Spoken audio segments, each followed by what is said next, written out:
Ya espero. Vamos a quitar esta así. Ya. Ok. Gracias, Luis. Sí, ya estamos explicando unas cosas de la explicación, de explicar a la divinidad, de interpretar la divinidad y cómo debemos usar la regla de hermenéutica para ello. Las reglas de hermenéutica no se dan ninguna regla de hermenéutica en la Biblia para explicar la divinidad, para definir al Espíritu Santo y definir al Padre. No se da en ninguna parte de la Biblia. Es imposible para el ser humano querer definir quién es Dios. Porque decía yo, ¿cómo podríamos nosotros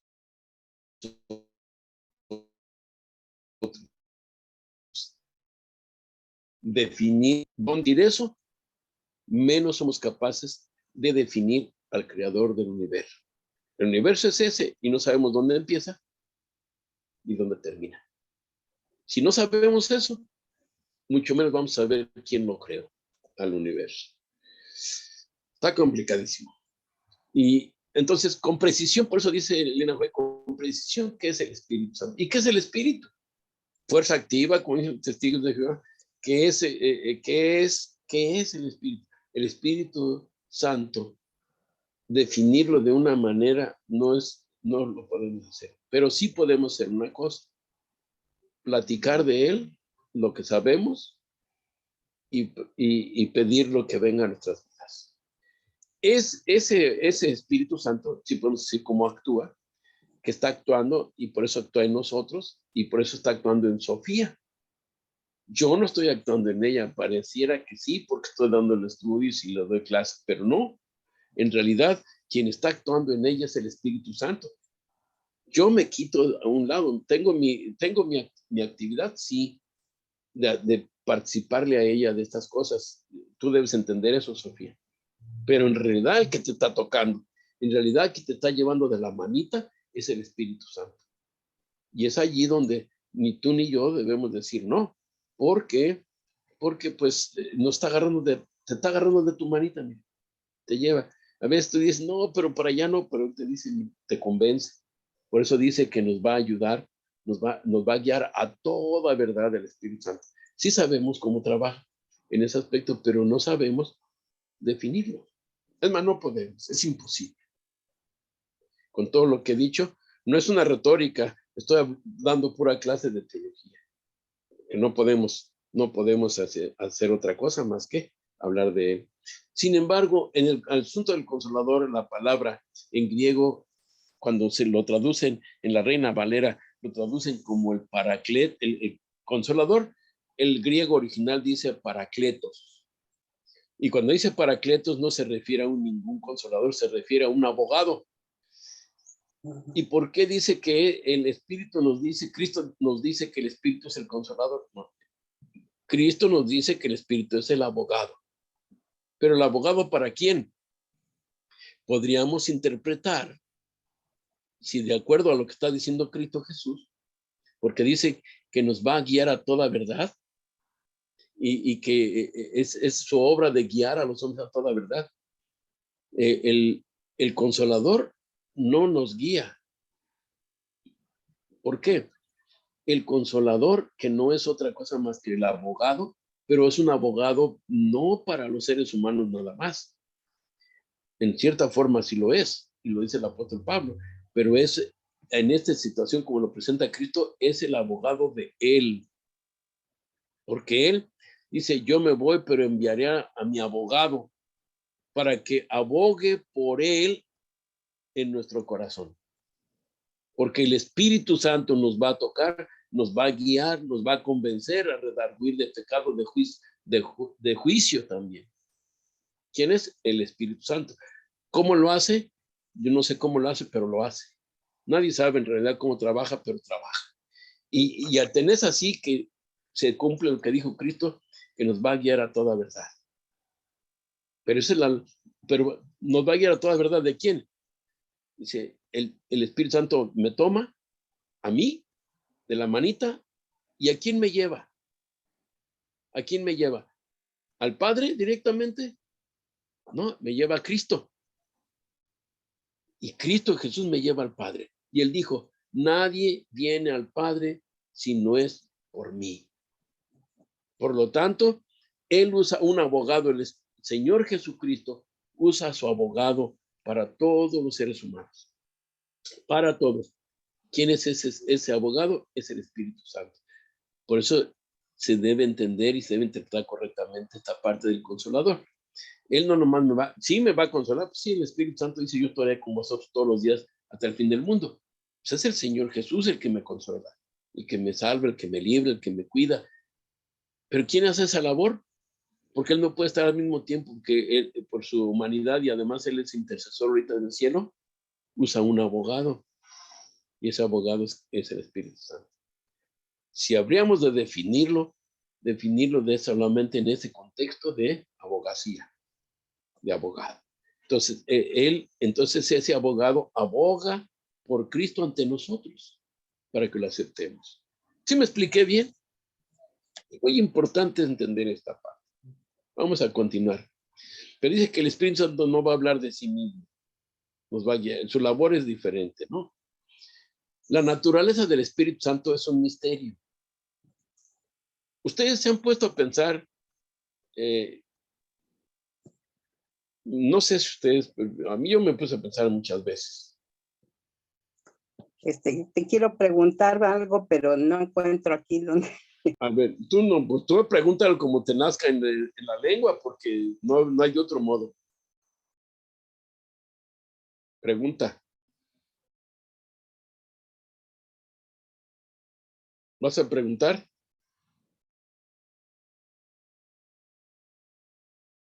¿Qué pasó? Bueno, no sé qué pasó. Bueno, ya. ¿Cuál es tu pregunta? Es que me pierdo aquí con las cosas estas. Mi pregunta es que yo he leído varias veces que Jesús es mediador. ¿Qué diferencia hay entre el Espíritu Santo, que es abogado, y Jesús mediador? Muy diferente, porque recuerden que el Padre, el Hijo y el Espíritu Santo, los tres son uno en carácter, en propósito y en voluntad. El propósito de los tres, ¿cuál es? De salvar al ser humano. Mientras el Padre Celestial está siendo el juez, el abogado es Cristo ante los hombres, entre el Padre y los hombres. Pero Cristo tiene su abogado por nosotros, que es el Espíritu Santo, y estamos entre nosotros y Cristo. Esa es la diferencia. ¿Sí me expliqué? Sí. Perfecto. Entonces, ¿cuál es la naturaleza del Espíritu Santo? Imagínense, yo les decía, y cuando yo me ponía a pensar muchas veces, de más joven, antes de ser adventista, como católico, y yo decía, bueno, ¿y a Dios quién lo creó? Porque y dice, yo entendí después que a Dios nadie lo creó, que Él siempre ha existido, que Él es siempre eterno. Y si Él es siempre eterno, por eso se le llama sempiterno. Y por eso se llama Yahweh, se da a conocer a Moisés con ese sentido. Así que si se da a conocer en ese sentido, como Yahweh nos está diciendo claramente que, que no hay otra forma de entender. Buenas tardes, Erika y Jaime. Buenas tardes. No sé, ¿se acaba de conectar, Erika? Sí, acabamos de entrar un ratito nada más. Vamos para la iglesia. Lo que pasa es de que estamos hablando de cómo usar las reglas de hermenéutica para interpretar correctamente a la divinidad, que no decimos Dios, sino divinidad, porque no podemos decir que es la Santísima Trinidad, ya que la Santísima Trinidad es una invención de la Iglesia Católica, aunque es válido, en nuestra iglesia es válido. Pero bueno, de todas maneras es un concepto que no es de la Iglesia Adventista. Sin embargo, en la divinidad es importante entender que es un solo Dios, pero son tres entes. Y le decíamos nosotros tres entes. Estaba yo explicando que la realidad de la vida, para tratar de explicar quién es Dios, es un poco complicado, y no nada más complicado, sino es imposible al hombre definir quién es el Espíritu Santo y definir quién es el Padre. Y ponía un texto bíblico, un texto de Elena White que dice que Vamos a regresar un poquito para que lo vean. No quiero. Dice, no es esencial para nosotros ser capaces de definir con precisión qué es el Espíritu Santo.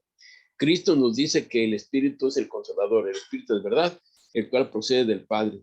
Se asevera claramente tocante al Espíritu Santo que en su obra de guiar a los hombres a toda verdad, no hablará de sí mismo. No hablará de sí mismo, hablará ¿de quién? De el Padre Celestial y hablará de Cristo Jesús. Por lo tanto, el Espíritu Santo es el abogado de Cristo, no es el consolador como el consolador no es su labor como un consolador, es el Espíritu Santo viene a ser el abogado de que él está entre Cristo y el Padre. Sí, nosotros cuando venimos a entender y a conocer el Evangelio, no vamos directamente hacia el Padre Celestial, vamos a Cristo y el Señor Jesucristo nos deja el Espíritu Santo para que nos lleve de la manita hacia, hacia Cristo Jesús, porque dice el Señor, nadie viene al Padre si no es por mí. Entonces, el Señor deja el Espíritu Santo para que nos lleve hacia Él, lo aceptemos como Salvador personal, porque de ahí está el asunto. Y por eso no podemos interpretar qué es el Espíritu Santo, podemos interpretarlo solamente a raíz de sus obras. Las reglas de hermenéutica que estamos estudiando son tan importantes, por eso les hice hincapié a Erika y a Jaime y a Abraham, que son los que son muy fuertes en este grupo, que debieran entender el asunto de las reglas hermenéuticas, no las pueden dejar pasar por alto, porque si de veras quieren enseñar gente y llevarlos a Cristo, debemos aprender bien lo que son las reglas de hermenéutica para no equivocarnos al estudiar la palabra de Dios y mucho menos equivocarnos para enseñar a otras gentes. Ustedes hubieran oído hablar al predicador que oí en la mañana allí en la iglesia de Highland Park. Ya lo conocen ustedes, a Tomasito. Ese es un fraude predicador. Ese hombre no debiera ni siquiera predicar. Dijo unas cosas, barbaridades y medias, y muy mal dichas, por cierto. Y la gente, todos los hermanos estaban diciendo amén, amén, amén. Es una realidad que creo que hay que aprender hermenéutica, creo, en muchos de nosotros. Continúo. Entonces, bueno, quiero aclarar esto para que se entienda. A ellos se acaban de conectar, me interesa que sepan. Entonces, dice que el Espíritu Santo nos lleva hacia Cristo y Cristo nos lleva hacia el Padre. En el plan salvación, los tres son uno en carácter, propósito y voluntad. Pero no podemos definir, o sea, entender, definir quiere decir explicar su naturaleza. Porque el Padre no tiene una persona como Cristo. ¿Y por qué? Porque me baso en esta parte. ¿Sí? Me baso en esta parte. Dice la sierva del Señor, he visto con frecuencia al amable Jesús y sé que es una persona. Claro, un nefesh, un carne y hueso. Y le pregunté si su padre era una persona y tenía una forma como él. Y fíjense lo que responde el Señor Jesús. Soy la imagen expresa de la persona de mi Padre. Pero en realidad el Señor Jesús, si interpretamos y usamos las reglas de hermenéutica correctamente aquí, yo he oído predicadores y pastores decir que el Padre es una persona como Cristo. Y Cristo Jesús, y se basan en este texto. Yo lo apunté de los que he oído y están equivocándose al interpretar diciendo que el Padre Celestial tiene una persona como Cristo, que es una persona como Cristo, y no es cierto. Cristo es humano y el Padre no es humano. Cuando Él dice, vamos a interpretar, soy la imagen expresa, Él dice una cosa, es diferente decir que es la misma persona o tiene mi misma persona a decir la imagen. Por eso le dijo a Felipe, tanto el que me ha visto a mí ha visto al Padre. ¿Pero en qué sentido? En la esencia, más no en la persona. Y dice imagen expresa, que está diciendo que por mucho o por poco, Él es igual al Padre en su esencia. Pero dice de la persona de mi Padre, pero cuando dice de la persona de mi Padre, ahí se confunden todos. Él no está diciendo que tiene la misma persona como él, porque el Padre Celestial, en el plan salvación, usa a la Virgen María para tomar la naturaleza humana. En otras ocasiones con Abraham y en otros lugares que se apareció el Señor Jesucristo, se aparece el mismo Dios, pero él toma la forma humana, que es muy diferente de tomar la naturaleza humana. Y el Padre Celestial nunca se ha humanizado. Y por lo tanto, cuando dice de la persona de mi Padre, quiere decir de lo que es mi Padre. Es lo que quiere decir Jesucristo. En realidad estoy interpretando, usando la exégesis de esta parte. Soy la imagen expresa de la entidad, del ente, de la esencia de mi Padre. Es lo que está diciendo Cristo. Porque en realidad lo que vino a demostrar, no que se parecía a él, a su Padre en su persona, sino se parecía en qué, en su esencia, en su carácter. Habiendo aclarado esto para beneficio de Erika y Jaime, regreso acá terminando esta parte. Entonces, la naturaleza del Espíritu Santo es un misterio. Nadie nunca, que digan lo que los testigos de Jehová, que es la fuerza activa de Dios, están súper equivocados, son diabólicos y dicen una cosa diabólica porque el diablo lo que más odia es a Dios. Y el Espíritu Santo lo pone en una forma burda, una forma grotesca, como si fuera no solamente una energía de Dios. El Espíritu Santo es tan inteligente y tan sabio que dice el apóstol Pablo en 1 Corintios, capítulo 12, nos está diciendo que el Espíritu Santo le da a cada uno sus dones como él quiere, dice. Entonces no es una fuerza activa nada más. Pero eso es para demostrar con reglas de hermenéutica correctas a la gente que los testigos están bien satánicos. Los hombres no pueden explicar la naturaleza del Espíritu Santo. ¿Qué es su naturaleza? O algunos dicen, es luz. Bueno, es una manera de cerrar ahí el capítulo, porque realmente no puedes explicar su naturaleza. ¿Qué es? ¿Fuerza? ¿Energía? No, pues es inteligencia. Y es una entidad, por así decirlo, una persona, entre comillas, pero es una entidad, no es humano. ¿Pero qué es entonces? Pues miren, a saber qué es lo que es Dios, no sabemos qué es Dios. La Biblia dice, y Cristo Jesús lo dice, para que entendiera la gente, el Padre es espíritu. Y los que vengan a adorar a Él, se vendrán en espíritu y en verdad. Bueno, pero realmente, ¿es espíritu la divinidad? ¿A qué se refiere espíritu? Pues como los ángeles. En la Biblia se refiere que son espíritus ministradores. Bueno, son espíritus. Lo que pasa es que los seres humanos en nuestros conceptos quiere decir que viven en el aire. ¿Por qué? Porque no los vemos. Como no los vemos, pues no vemos al aire, tampoco lo vemos. Y por eso el Señor Jesús le dijo a Nicodemo, dice, no entiendes estas cosas, pero el Espíritu, dice, nadie sabe ni de dónde viene ni a dónde va. Y dicen los científicos, bueno, yo si pongo una veleta, yo sé para dónde va el viento, pero no es cierto. La veleta va para donde el aire es, pero no sabe de dónde viene ni a dónde va. Simplemente se cambia cada rato. Es lo que estaba explicando el Señor Jesús a Nicodemo.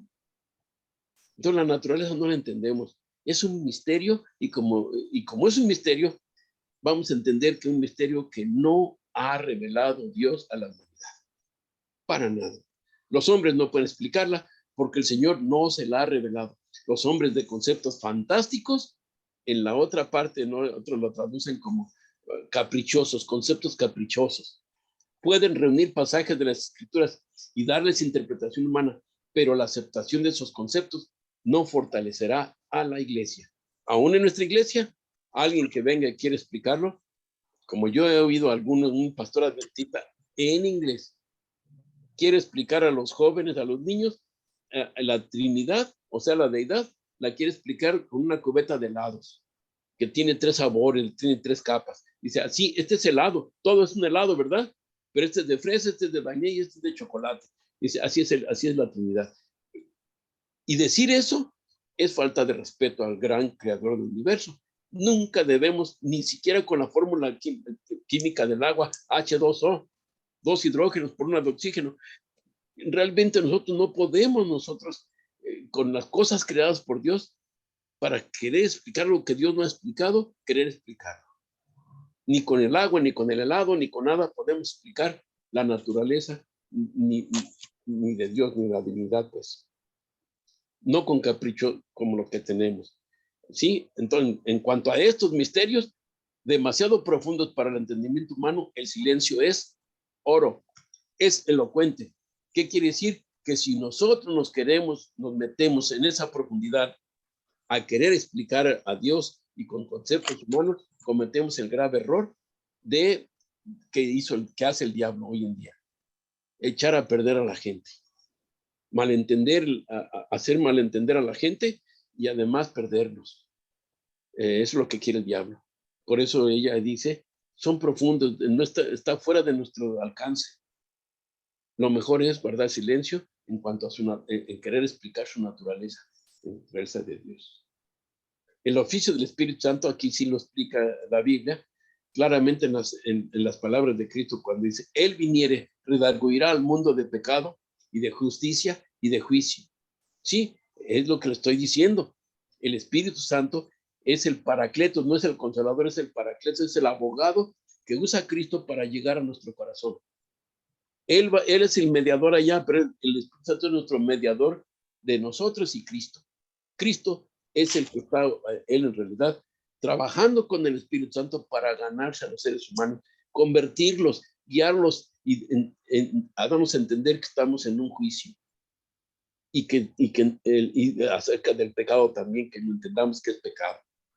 Si el pecador responde, fíjense bien, aquí confirma lo que estoy diciendo acerca de que es el abogado y no es el consolador.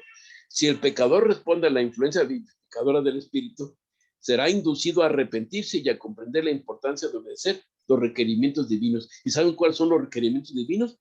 Los requerimientos divinos son la vida de Cristo Jesús.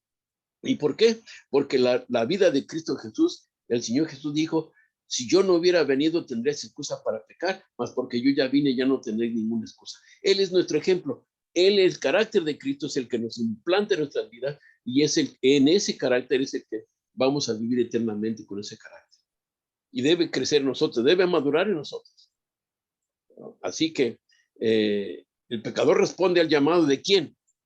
Sí, del Señor Jesús nos llama, pero ¿quién es el que hace el llamado, que está trabajando en el mundo? Es el Espíritu Santo. Esa influencia vivificadora nos lleva de la manita y nos dice, pues mira, el que te va a salvar es Cristo. ¿Por qué? Porque el Señor Jesús dijo, nadie viene al Padre solo por mí, si no es por mí. Y si el Espíritu Santo se quiere brincar, porque Cristo dice, bueno, Cristo es mediador en el santuario, yo me lo voy a brincar y voy a llevar a Erika y a Jaime de la manita, me los voy a llevar directamente al Padre Celestial. El Señor Jesús no dijo eso. El Señor Jesús, mediante el trabajo y la obra del Espíritu Santo, nos trae a Él para que lo aceptemos. Por eso el Espíritu Santo es el abogado de Cristo, no de nosotros. Él es el abogado de Él. El Espíritu Santo aboga porque le entendamos a Cristo Jesús y lo aceptemos. Entonces el Espíritu Santo aboga, es el abogado. ¿Sí? Así que ya lo saben. ¿Cómo lo podríamos hacer? Solamente para cumplir los requerimientos divinos, solamente con el carácter de Cristo Jesús. Y esa es la importancia que necesitamos darle a enseñar a la gente. Por eso en la iglesia habemos tantos errores y habemos tantos malos cristianos. En la iglesia adventista del séptimo día estoy hablando y no de otra. ¿Por qué? Porque en la iglesia adventista del séptimo día es la que tiene el mensaje eterno de Dios, del evangelio eterno, y lamentablemente nos conformamos con hacer una obra en la iglesia y lo más importante, lo estamos dejando a un lado. Por eso yo les surgí a todos los del grupo que esta clase van a aprender, que tal vez pudieran hacer un arreglo en su iglesia para que no se pierdan estas clases. ¿Por qué? Porque van a aprender estas cosas con las cuales van a poder enseñar mejor en su iglesia y a otras personas. Así que hagan planes. Hablen yo ahorita me invitaron mire que la iglesia, pues sí, la iglesia sigue en lo suyo porque no quiere entender que hay que discipular y ellos quieren seguir allí moviéndola, allí haciendo cosas. Que lo hagan si quieren, Pero yo no estoy para eso, yo estoy para hacer lo que Dios dijo. Sí, hay tres personas vivientes en el trío celestial. Aquí no sé por qué se me pasó pero déjenme ver, no lo puedo leer bien porque ni se ve. Hay tres personas vivientes en el trío celestial. Y dice, en el nombre de estos tres grandes poderes, el Padre, el Hijo y el Espíritu Santo, son bautizados los que reciben a Cristo. Vuelvo otra vez. Se fijan bien, yo no estoy malinterpretando, estoy usando las reglas de hermenéutica para llevar a ustedes a entender que es con estos tres grandes, estos tres dignatarios, estos tres únicas personas que son las que nos pueden salvar de la muerte eterna. Sí, mediante la fe, es lo que hace Dios. Muy bien, vamos a ver, ya no puede hacer esto. Todos estos ya no sé por qué razón, pero se los voy a mandar por, ya, si Erika y Gemma tienen que irse, esto se lo va a mandar, lo voy a hacer correctamente para que lo vean, lo miren, lo puedan leer y se los va a mandar. Solamente les puedo decir que nosotros, dice, cuando nosotros estemos con Cristo, lo aceptamos en el bautismo, la promesa de Dios está sobre nosotros, a fin de que nosotros podamos hacer una labor en esta tierra. Y los tres grandes dignatarios del cielo están con usted y conmigo cuando nos bautizamos. En el nombre del Padre, en el nombre del Hijo y del Espíritu Santo. Ahora ven por qué razón Cristo Jesús dijo y mencionó los tres, el Padre, el Hijo y el Espíritu Santo. ¿Saben por qué? Porque los tres son uno en carácter, propósito y en voluntad. Y los que nos hemos bautizado, y Sofía, que pronto primero Dios se va a bautizar, oren por ella y su familia, porque se va a bautizar pronto. Entonces necesitamos entender que ahora estamos con el Señor. ¿Con quién? Con el creador del universo, ¿sí? Con la deidad, con la divinidad. Él va a estar con nosotros, ese Dios, en todo momento. Somos pecadores, sí, pues nos libra, nos limpia. Después del bautismo, somos pecadores todavía, cometemos errores y pecados todavía, pero están con nosotros para precisamente que en algún momento de nuestras vidas ya no lo hagamos. Y sobre todo, ¿para qué saben? Para poder alcanzar a otras personas. Créanme que no lo está haciendo Dios con otro propósito, más que ese propósito de salvar a la gente. Vamos a continuar. Aquí dice una partecita que quiero mencionar. Al llegar el día de Pentecostés, estaban todos reunidos por un mismo objetivo, y de repente vino del cielo un ruido como una impetuosa ráfaga de viento que llenó toda la casa en la que se encontraban. Se les aparecieron unas lenguas como de fuego que se repartieron y se posaron sobre cada uno de ellos. Se llenaron todos del Espíritu Santo y se pusieron a hablar en diversas lenguas, según el Espíritu les concedía expresarse. Ahora, aquí tenemos que entender que si nosotros, vamos a parar esta parte, si nosotros entendemos a Dios en lo mínimo, Él nos va a poder salvar. El problema es cuando nosotros no queremos, por algún motivo, no queremos entregarnos a Dios.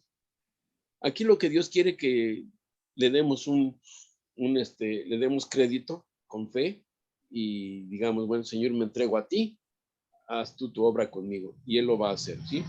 Vamos a continuar con estas partes. Déjenme ver cuál estábamos viendo nosotros, esta parte. Bueno, aquí estábamos diciendo nosotros esta parte. Déjenme ver.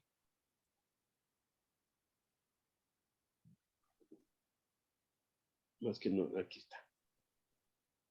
¿Sí pueden ver esta parte? Sí. Claro.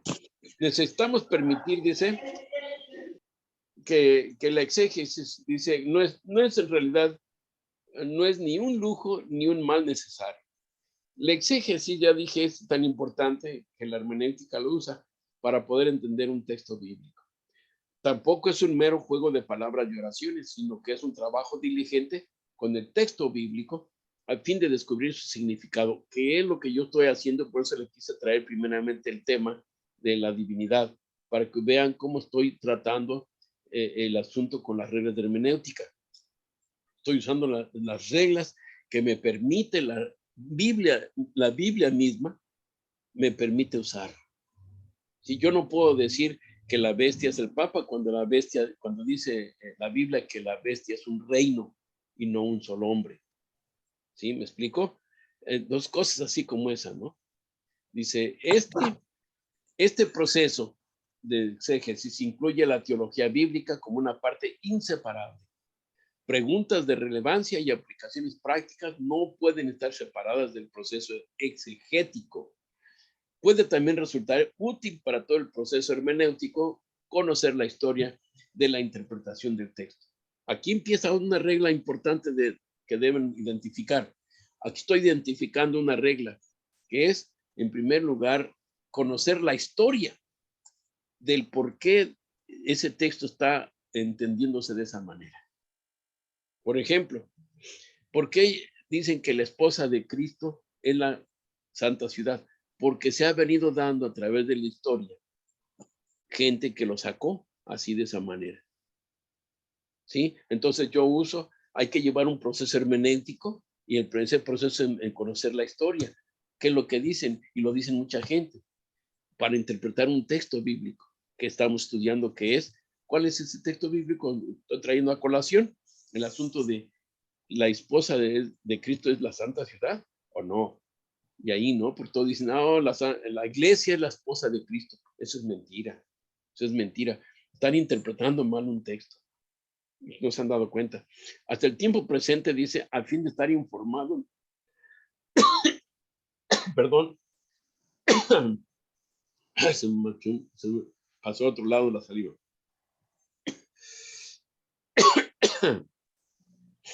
Dice, aquí viene, comprender el debate actual y evitar los obstáculos de la interpretación al no repetir los mismos errores. Sí, aquí nos dice algo importante, pero ejemplo, las discusiones trinitarias que lo estamos hablando y cristológicas, comprensión de la estructura, el rol, la misión y autoridad de la iglesia, debate sobre la revelación y la inspiración de la doctrina de la naturaleza de la humanidad, interpretación de la ordenación y el rol de la mujer en el Antiguo Testamento y la iglesia cristiana. Es otra cosa que luego vamos a tocar en este punto.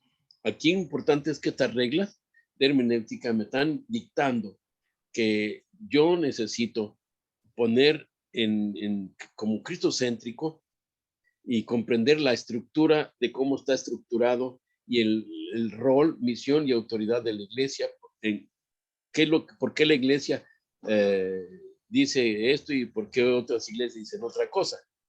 Entonces, la autoridad de la iglesia debe estar bajo el Espíritu Santo para que no divague. Y la única iglesia que dice estas cosas bien como deben ser es la iglesia adventista del séptimo día, y no los bautistas ni la católica ni otros. Ellos dicen otras formas y explican otras formas los textos bíblicos, ¿no? Y lo dicen de una forma muy tremendamente fuera de su contexto. Entonces debemos a debatir una cosa muy interesante. Para eso, ¿verdad? En la otra regla de hermenéutica es el método histórico, gramatical, teológico, decía yo en la otra clase, y dice de interpretar la Biblia, que se usan los siguientes principios hermenéuticos básicos. En primer lugar es el trasfondo histórico. ¿Ok? Esas son reglas que les estoy poniendo ya a ustedes, ya lo estoy dando un recordatorio. Es el quién escribió, quién lo dijo. Sí, cuándo fue escrito el libro, cuándo ocurrió el evento, etcétera, etcétera. Entonces sí, ver el trasfondo histórico de ese debate, de ese texto o contexto o de doctrina. ¿Quién escribió las escrituras? ¿Y a quién? ¿Cuándo fue escrito ese libro? Es importante entender todo eso cuando estamos estudiando la Biblia. ¿Sí? ¿Dónde? dónde se escribió o qué se dijo, en qué lugar histórico que ocurrió allí, etcétera, etcétera. Todo eso juega un papel importante, es la clave para entender unos textos. Por eso entendemos nosotros muchas cosas de la Biblia ahora. Y les puedo decir con sinceridad, a mí me sorprendió desde hace muchos años la certeza con la cual están explicando los teólogos adventistas las escrituras. Y por eso en esas 28 doctrinas nos basamos y es fundamento de la iglesia adventista. ¿Sí? ¿Por qué? Porque usan todas las reglas de hermenéutica para poder entender un texto bíblico. Por ejemplo, tenemos en cuenta para poder explicar el libro de Romanos, por ejemplo. Entonces yo entiendo cuándo fue escrito el libro de Romanos, pues las fechas que se escribió. ¿A quiénes se le escribió? Pues a la iglesia que estaba en Roma. ¿Sí? Y el contenido que está ahí, todo empieza, Sofía me entiende muy claramente esto porque ella cuando investiga hace estas cosas. Y eso, por eso digo, Sofía, no vas a desechar muchas cosas que has aprendido, sino cómo vas a usarlo acá. ¿Por qué? Porque vas a aprender, vas a seguir haciendo lo mismo, solamente que vas a entender ahora estas cosas de hermenéutica, porque tú ya sabes lo que es hermenéutica, pero de otra forma. ¿Verdad? Pero ahora entiendes tú cómo yo lo hago. Yo aplico solamente lo que realmente atañe y tiene esencia con los textos bíblicos. Lo que no, como Darwin, yo podría explicar muchas cosas de Darwin con la Biblia, pero no encajan en ninguna forma y lo tengo que sacar de su contexto para poder, por ejemplo, alguien dice, la fuente de la vida. Y me dicen, tómate el agua de la vida, tómate tus propios orines, te estás tomando tus propias hormonas, etc. Y no están tan equivocados la gente que lo dice. Pero cuando a mí me dicen que en Proverbios dice que nos está diciendo que lo hagamos, porque hay un proverbio que dice, usa tu fuente la fuente de tu vida, dice. Pero ahí no dice que me tome mis propios orines, se refiere a otra cosa, pero la gente lo saca de su contexto y lo interpreta de ese modo. Están equivocados. Yo no, por mucho, por poco no puedo yo tomar orines, mis propios orines, nada más porque estoy malinterpretando ese proverbio de la Biblia. Usa tu misma fuente, pero se refiere a otra cosa muy diferente, no tomar mis orines.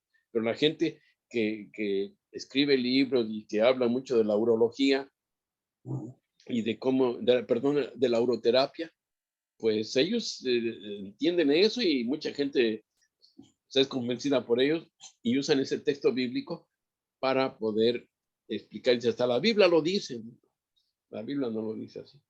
En fin, ven, ¿a quién?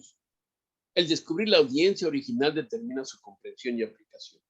La audiencia de los 3 discursos de Moisés, por ejemplo, de acuerdo con el libro de Deuteronomio, o la audiencia de Ezequiel o Daniel, si estamos viendo aquí que a quienes se les escribió. Entonces, cuando estamos leyendo en la Biblia, por ejemplo, Daniel, ¿a quiénes les escribió? Cuando él escribe y lo deja en hebreo. El apóstol Pedro, ¿a quién escribe? Pues a la Iglesia Universal. El apóstol Pablo, ¿a quién escribe? Pues a Timoteo, a los efesios, a los romanos, a alguien en particular. Las universales como Pedro y Daniel, todos son universales, son textos universales que se aplican, más bien, todos aquellos que las lean. Y es para todos, ¿no? En cambio, las cartas paulinas solamente son enviadas a alguien, son 14, son enviadas a alguien específicamente, como a Timoteo en este caso, aquí tenemos. Bien, vamos a continuar. El por qué. ¿Por qué fue escrito? ¿Por qué fue dicho? O sea, el propósito o intención del autor revela el propósito principal del mensaje. ¿Se fijan bien? Un profeta, Isaías, Dios lo toma, le revela y le dice, escribe. Y escribe Isaías, y a todo concerniente, le dice el profeta mesiánico, porque habla mucho del Mesías en sus escritos. ¿Y con qué propósito? Para que todos vieran que el Señor, como dice en el capítulo 9, dice, he aquí una virgen parirá un hijo. Se refería al nacimiento virginal de Cristo. ¿Sí? Al nacimiento de una virgen, no virginal, una virgen, me equivoqué. Entonces, ¿por qué fue escrito dicho? Bueno, ¿con qué propósito fue escrito el libro del profeta Isaías? El libro de Génesis, los que leen Deuteronomio, los que ven Números y Levítico, se aburren. Ah, no, pero si fueran como Sofía y como un servidor, ¿qué es lo que hacemos? Lo leemos y estamos desglosando tanto que le sacamos el juguito, le exprimimos y empezamos a ver, pues por esto lo dice, y por esto y por esto. Por eso yo entiendo bien el Pentateuco. Cuando yo lo leí, digo, a mí no me parece aburrido, ni los utensilios del santuario, ni por qué razón esto y todo. Hay gente simplona que con años de la iglesia, inclusive nació en la iglesia, dice, ya de viejos, dice, pues es que yo nomás nunca he podido leer toda la Biblia, dicen, porque le empecé a leer y me atoré y ahí me quedé en Levítico y en Números por el asunto de los cucharas y los utensilios y todo eso del santuario. No le encuentro razón porque, pero pregúntenle a Sofía y a mí. Yo dije, pues, ¿verdad, Sofía? ¿Cómo le hemos hallado el por qué, no? ¿Y para qué? Pues, tiene un propósito, ¿por qué se escribió eso, no? Ajá. Ahora sí vas a entender lo que estás haciendo, ¿verdad? Ahora estás haciendo eso precisamente. Porque tú sabes cómo hacerlo. Tú tienes un doctorado en esas cosas y puedes entender cosas. Te quería Sí. comentar de cuando vi la vida de John Hus o Hughes. John Huss. Estaba pensando, bueno, si hubieran conocido la hermenéutica, tanto los que lo juzgaron como él, porque pues él tampoco dijo por qué decía eso, ¿no? Cuando lo condenan, él Sí, ¿no? pregunta, ¿por qué me condenan a la hoguera? Déjenme explicar lo que yo he escrito. Y pues le dicen que no, que son herejías y nada más. Y que por su interpretación a las escrituras. Entonces, pues no tenía esta herramienta, ¿no? Porque también me puse a ver cuándo empieza a ser utilizada dentro de la investigación, de la filosofía, de la historia, y es a fines del siglo XVIII, Sí. principios del XIX, entonces esto es recién. Sí. Entonces, pues yo creo que le hubiera salvado la vida, ¿no? No creo. No creo que lo hubiera salvado. Te voy a decir por qué. No, es que tú estás, le das un beneficio de la duda a la iglesia, el que hubiera entendido.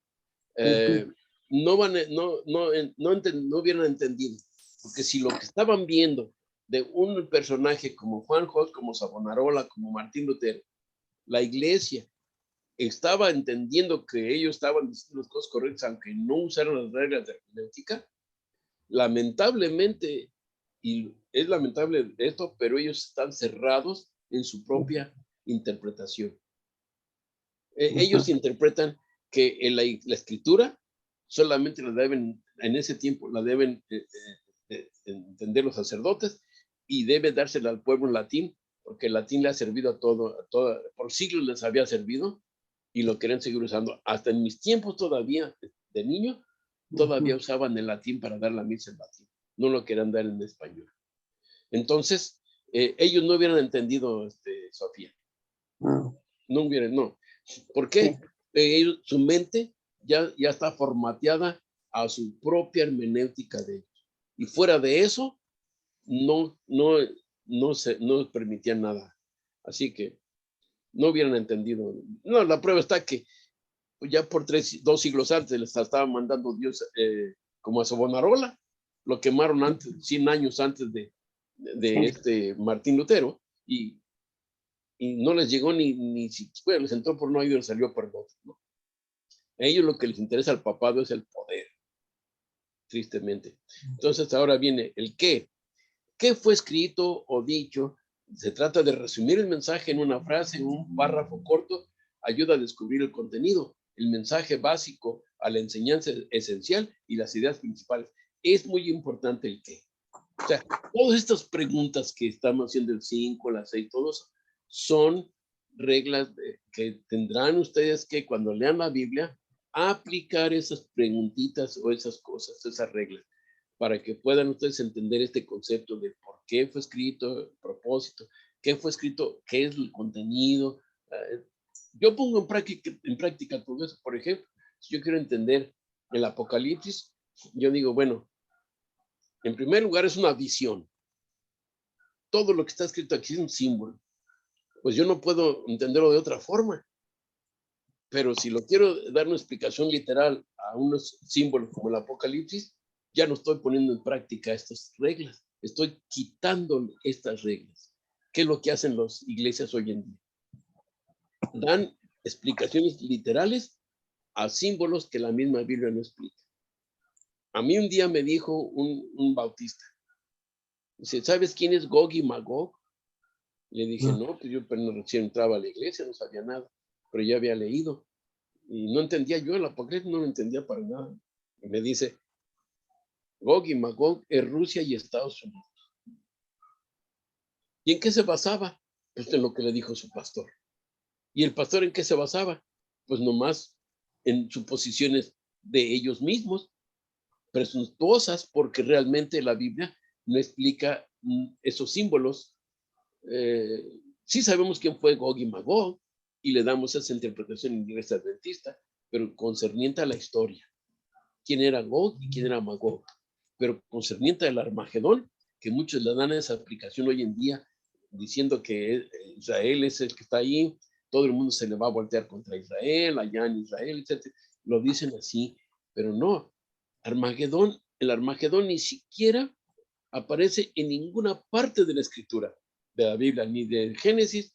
En Apocalipsis es el único lugar donde se presenta la palabra Armagedón. El único lugar. Y no lo explica. Para mí decir que el Armagedón, ¿qué es Armagedón? No sabemos qué es Armagedón hasta la fecha. Ahora entendemos que Armagedón es una batalla.